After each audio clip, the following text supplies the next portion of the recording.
Oke. Queenie, kamu lagi ngapain nih?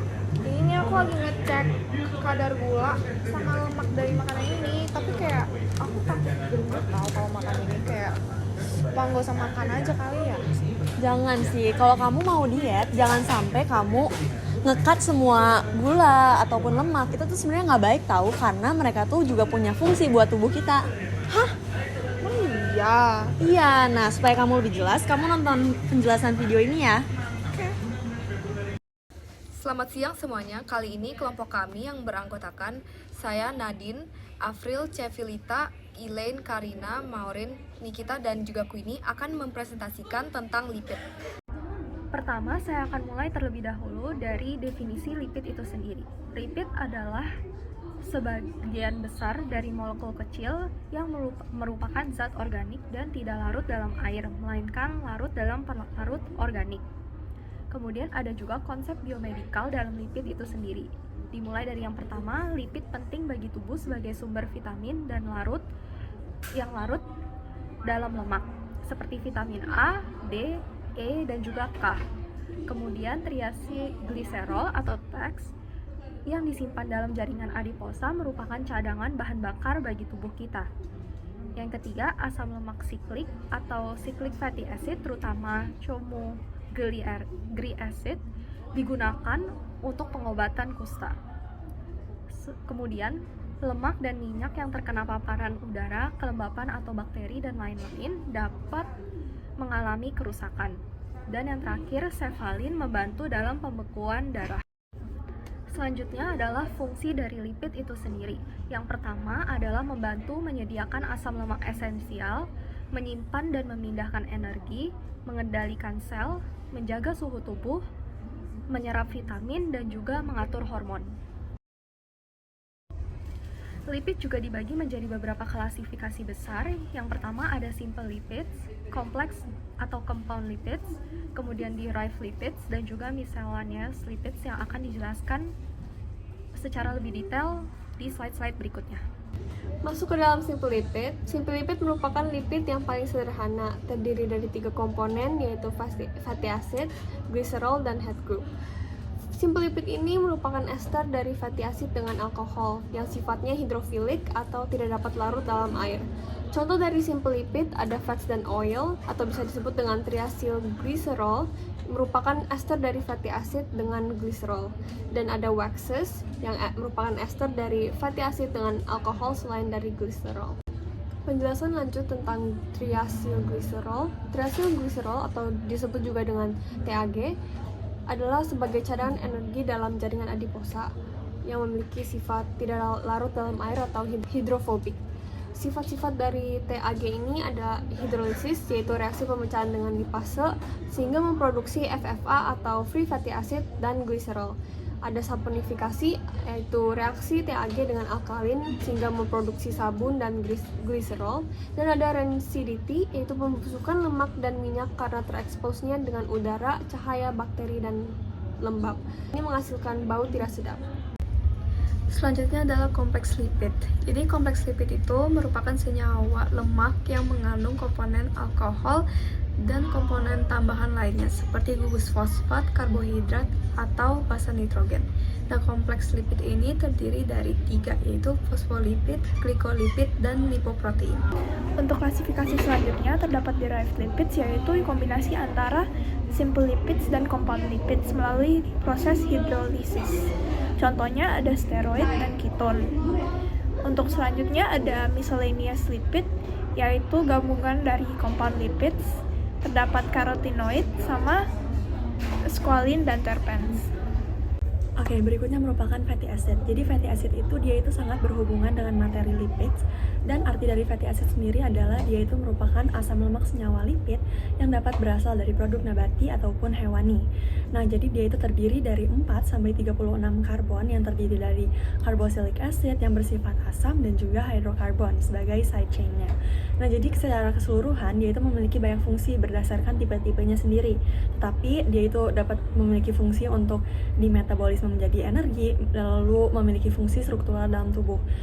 Berikutnya merupakan saturated fatty acid. Ini merupakan jenis pertama dari fatty acid, di mana saturated fatty acid itu dia tidak mengandung double bond sama sekali dan biasa disebut juga sebagai lemak jenuh. Nah, jadi dia itu tidak boleh dikonsumsi lebih dari 10% dari total kalori harian, karena jika tidak dia dapat menyebabkan berbagai penyakit seperti penyakit jantung. Dia itu memiliki titik leleh yang tinggi sehingga keadaannya padat dalam suhu ruang, dan contohnya itu adalah ada acetic acid, butyric acid, caproic acid, dan propionic acid. Jenis kedua merupakan unsaturated fatty acid, di mana berkebalikannya dia itu mengandung satu atau lebih dari satu double bond. Dia disebut juga sebagai lemak tidak jenuh. Dan meskipun ini tuh merupakan lemak baik, tetapi tetap jika dikonsumsi berlebihan, seperti lebih dari 30% total kalori harian, dia itu dapat menyebabkan penyakit seperti diabetes. Titik lelehnya rendah sehingga keadaannya itu cair saat dalam suhu ruang, dan contoh-contohnya ada linoleic acid with 3 fatty acid, linoleic acid with 6 fatty acid, dan oleic acid with 9 fatty acid. Selanjutnya saya akan menjelaskan tentang essential fatty acids. Essential fatty acids adalah asam lemak yang tidak bisa diproduksi oleh tubuh, maka dari itu hanya bisa kita dapatkan dari makanan. Essential fatty acids merupakan asam lemak poliunsaturasi. Asam lemak poliunsaturasi adalah asam lemak yang memiliki lebih dari satu ikatan ganda dalam rantai karbonnya. Contohnya adalah linoleic acid dan juga linolenic acid. Selanjutnya saya akan menjelaskan tentang fosfolipid. Di sebelah sini merupakan gambar dari fosfolipid, di mana fosfolipid itu dia strukturnya bersifat amfifatik, di mana setengah bagiannya itu dia bersifat hidrofilik atau menyukai air, dan setengahnya lagi dia bersifat hidrofobik atau tidak menyukai air. Fosfolipid ini tuh dia berperan penting dalam menyusun bilayer fosfolipid atau lapisan ganda yang menjadi komponen utama membran sel.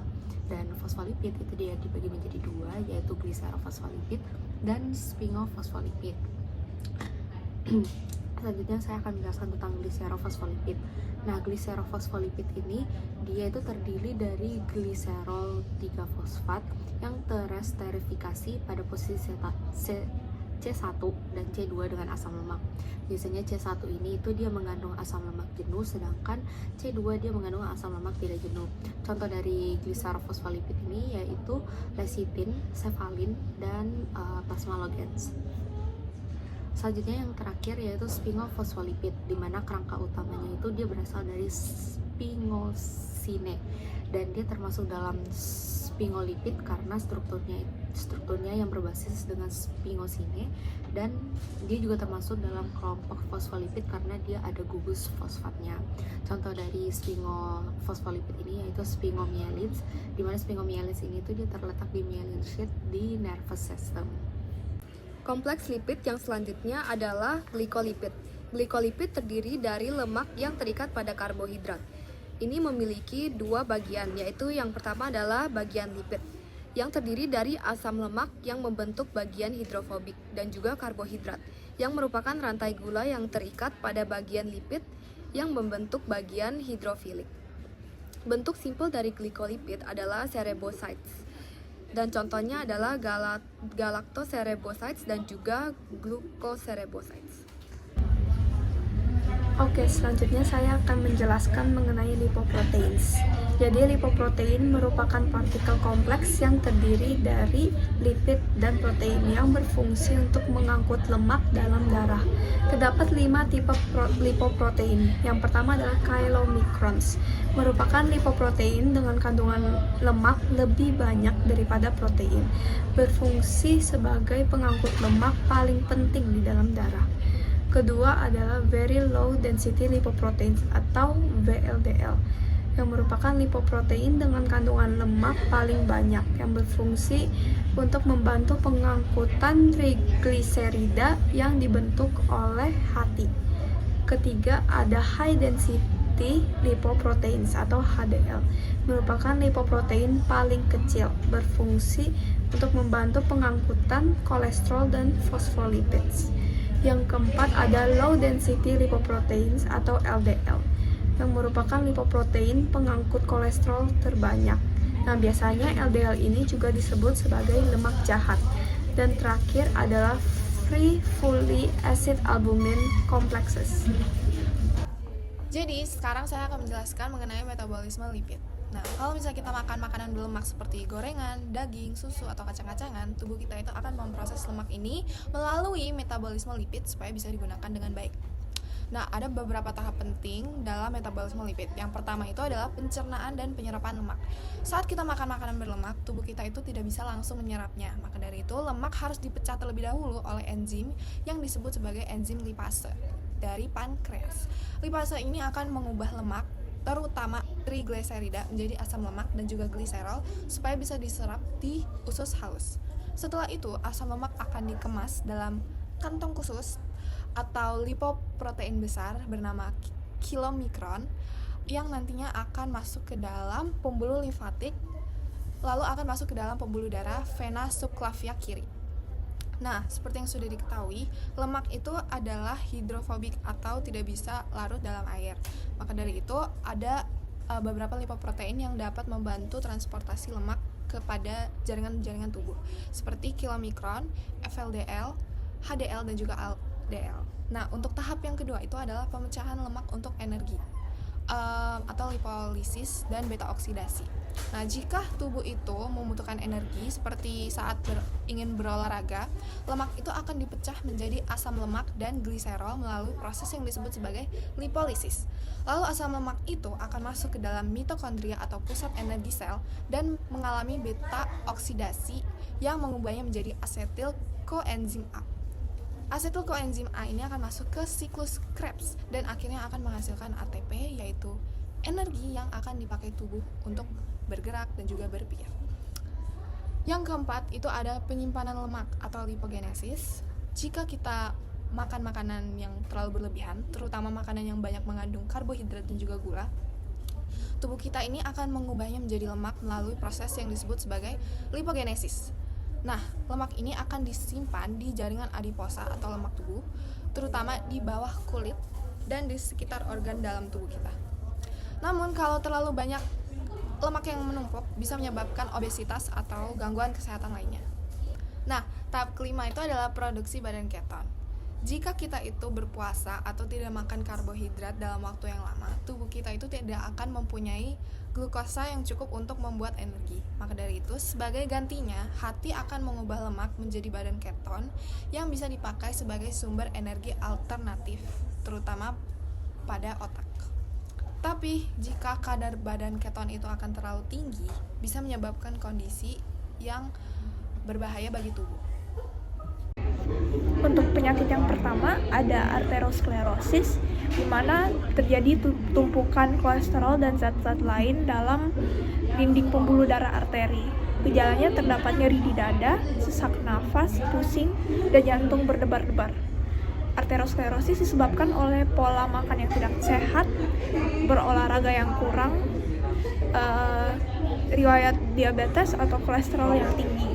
Untuk menanganinya, kita dapat mengonsumsi makanan yang seimbang dan bergizi, berolahraga dengan teratur, serta mengurangi makanan yang tinggi kolesterolnya. Penyakit yang kedua terdapat diabetes, kondisi medis ketika terjadi penumpukan lemak tubuh yang berlebihan. Gejalanya terdapat peningkatan berat badan berlebih, mudah lelah, sesak nafas, nyeri di dada, atau persendian lainnya. Penyebab dari obesitas ini adalah pola makan yang berlebih, kurangnya aktivitas fisik, gangguan hormonal, dan keturunan. Dan terakhir, untuk penanganan, kita dapat mengonsumsi sayur dan buah dan sering berolahraga. Terima kasih telah mendengarkan. Tuhan Yesus memberkati.